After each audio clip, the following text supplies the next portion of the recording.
When an incarcerated woman gives birth, she's typically separated from her baby within days or even hours. Minnesota now allows some of these moms to spend more time at home with their new babies. Alisa Roth has this report. When Victoria Lopez went into labor, she was in jail in southern Minnesota, waiting to get sent to prison on drug charges. Her twin girls were delivered by emergency C-section, and when they got taken to the NICU at another hospital, Lopez wasn't allowed to go. So I had to say goodbye to my daughters, and I didn't know when I'd see them again. And I sat there in that room alone. Well, not alone. I had the guards with me. She was in that room when she got a call from the parenting coordinator at the prison. Lopez remembers the woman telling her, "Due to your situation with the twins needing NICU and extra care, we'd like to put you in this program." The program is Healthy Start, which lets incarcerated women stay home with their babies for up to a year. Safia Khan is Deputy Commissioner for the Minnesota Department of Corrections, which oversees Healthy Start. The idea was, how do we prevent that separation from happening at a very critical time for the development of that newborn baby and to allow for that mother-child bond? Where are you going? Victoria Lopez's Facebook page is filled with pictures and videos that illustrate that bond.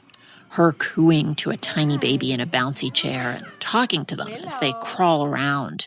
A handful of states, including Indiana and Washington, have nurseries that let incarcerated mothers keep their babies with them inside prison. But Minnesota lets women stay home with their child. All pregnant and recently postpartum women who come into the state's prison system are considered eligible. So far, 38 women have qualified, though only 12 have been accepted. Women can be rejected if their sentences are too long or if their parental rights have been terminated, among other reasons.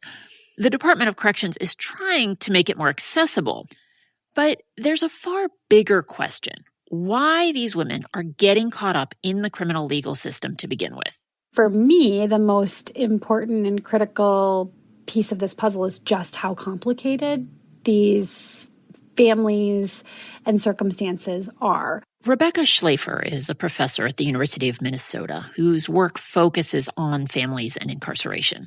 She's currently evaluating the project for the Department of Corrections. We need to move upstream to earlier interventions and earlier investments in maternal and child health as a crime prevention strategy so that we are not at the end of a line here saying, how do we solve all of these really complex social problems with one intervention called the Healthy Start Act? Because there will always be complicated situations like Victoria Lopez's. Soon after she was arrested, Lopez started substance use treatment. She got a job and enrolled in community college. But the judge sentenced her to 88 months in prison anyway. So the Department of Corrections legally can't let her stay out any longer. Lopez started her sentence just days after her twins turned 1, and she's currently appealing the decision. For NPR News, I'm Alisa Roth in St. Paul.